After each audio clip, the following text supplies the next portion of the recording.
In an era marked by deep disparity, simmering anger, and a widening division, curiosity is our most potent remedy. This isn't just a fleeting interest, but a transformative force, one that can bridge our great divides, heal the wounds of our collective spirit, and guide us back to genuinely connecting with one another. Curiosity will save us.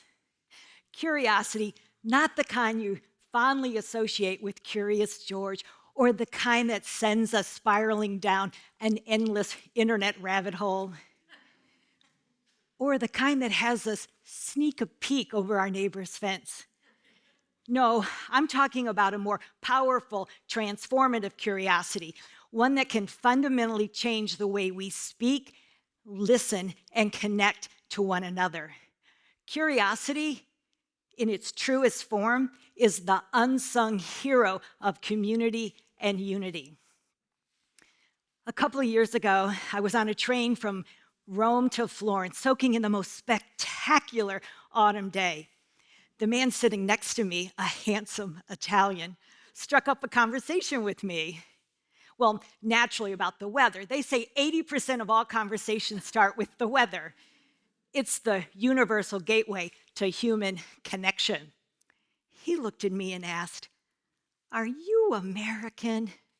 And I nodded, and he grinned, and he said, "I have a great American joke for you." Intrigued, I leaned in. He said, "What do you get when you ask an American a question?" I don't know. What do you get when you ask an American a question? An answer! Laughing so loudly, the other passengers turned to look at us. I didn't get the joke.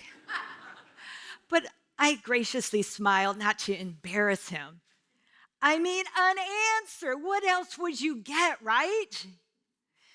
Well, that joke lingered with me throughout my stay in Italy, and it unraveled a truth that was anything but amusing. As I noticed the Italians and other Europeans in conversation, I noticed they weren't just exchanging words. They weren't just finishing a question with an answer. They were actually listening to learn. That joke, once lighthearted, now was like stepping on a rake. The truth hit me square in the face. The truth? We've become so focused on having the answers that we have forgotten how to ask questions, how to genuinely connect with one another. Conversation in America has become a competitive sport, with the first one to draw a breath loses. Curious people explore the question with no urgency to find an answer. Imagine that. Henry David Thoreau said it takes two to speak the truth, one to talk and one to listen. Now, psychologist Robert Keegan tries to help us understand Thoreau's poetic truth. He talks about how our awareness can change over time, shaping how we see ourselves and the world. He talks about two ways we can experience life. The first way is when we are stuck in our own thoughts and emotions, where we can only see the world from our own perspective. We are stuck in our own mind, too certain to be curious.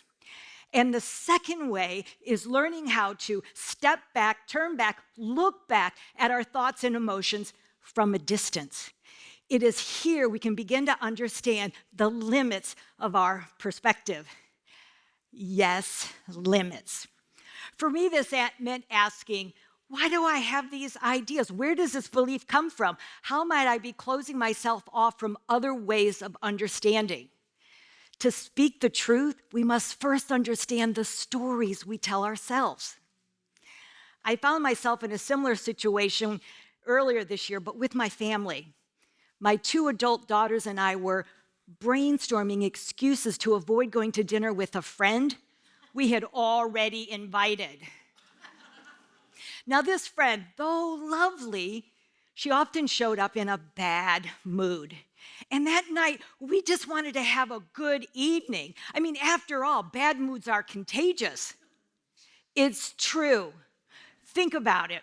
When we see someone coughing, we instinctively know to stand clear. But when someone shows up complaining and cranky, it's not so obvious. It turns out that bad moods are more contagious than a sneeze in flu season. It's called emotional contagion. Well, according to Harvard researcher Daniel Goldman. So we felt totally justified in coming up with excuses to avoid going to dinner with her. And my older daughter said, let's tell her that one of us isn't feeling well. And then the other daughter said, better yet, let's tell her there's just been a miscommunication and we're now double booked. And there was a long pause as we considered the plausibility of our excuses. When my 8-year-old granddaughter, who had been quietly listening, asked, why don't we just tell her the truth? Tell her the truth? I mean, why can't we just tell her we don't want to catch her bad mood? Well, we tell little white lies to avoid conflict, to protect others' feelings, and to maintain social graces. Well, those are the stories we tell ourselves. We think by telling a little lie that it's going to make life easier. The fact is, it actually creates distance between us.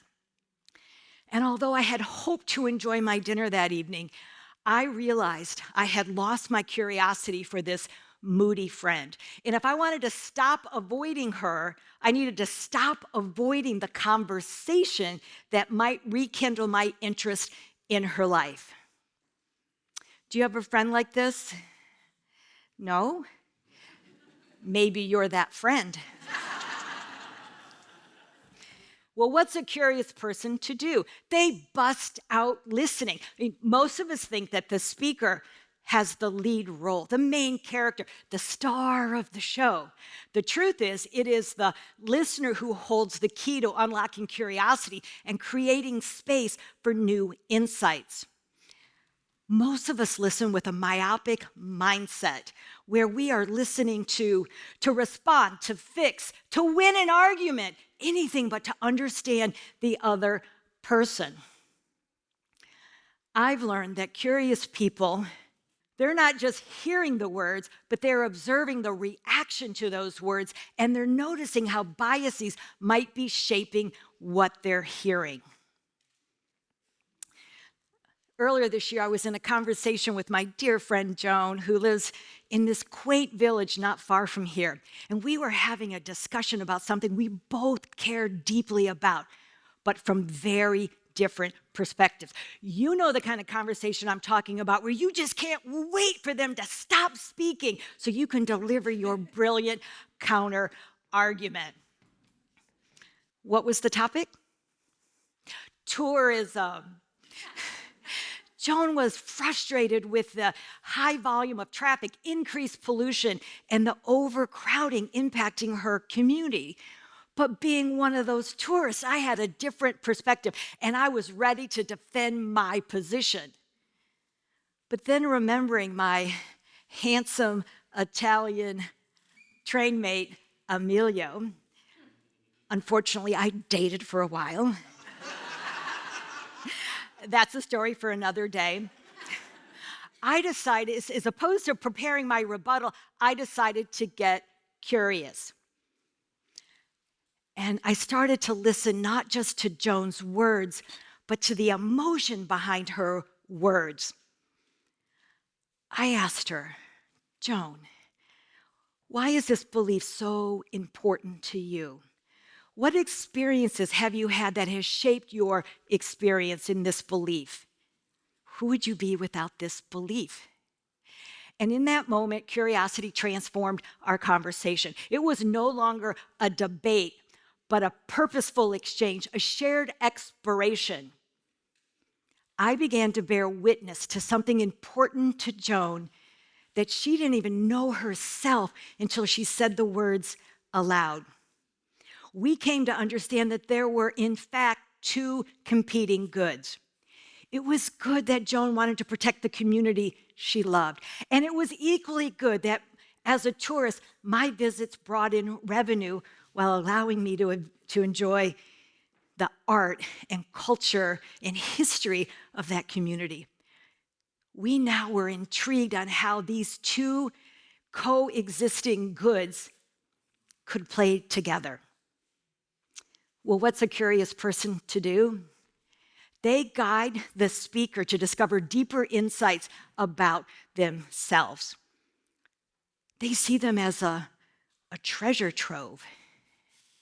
This is the greatest gift we can offer a speaker. It is why our mouths close, but our ears do not. I think Thoreau may have said that as well. Well, here's where the magic happens. When both the speaker and the listener are curious, magic. We're not just throwing words at each other like verbal dodgeball. We're actually listening to create something anew. We're creating a conversation brick by curious brick.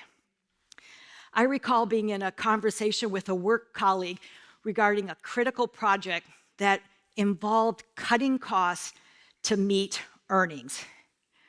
Trust me, missing earnings is not an option. Investors are unforgiving. And we were undoubtedly misaligned. It was frustrating. It was like putting together IKEA furniture without instructions. But instead of digging in our heels, I asked, I'm wondering if this might be more inspiring if we approached it with curiosity. What if we asked each other questions with no regard to the answer? By shifting this dynamic from proving to understanding, we shift from not just finding common ground, but finding higher ground. We weren't just listening and speaking, we were co-creating a new existence. The result? We made earnings and we delighted investors, but beyond all that, we discovered that curious people explore, not finish. 1 point for curiosity. Oh, wait, it's not a competition.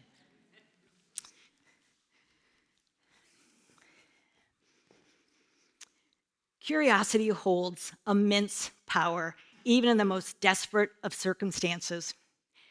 In 1940, days before Paris fell to Nazi Germany, Margaret and Hans Ray, the creators of Curious George, fled the city by bicycle with one possession: the manuscript that would soon introduce the world to a curious monkey's adventures and enchant millions. After settling in Cambridge, Massachusetts, the Rays nurtured George's story with the unshakable belief in the power of transformative curiosity. It just wasn't a way of living. It was vital for survival and growth, a force so critical, they risked everything for it. Margaret, Hans, and George's story compels us to explore, inquire, and to understand no matter what. I wonder how we might resist the urge to retreat from one another. I wonder how we could engage with a heart filled with curiosity. After all, curiosity will save us. Thank you.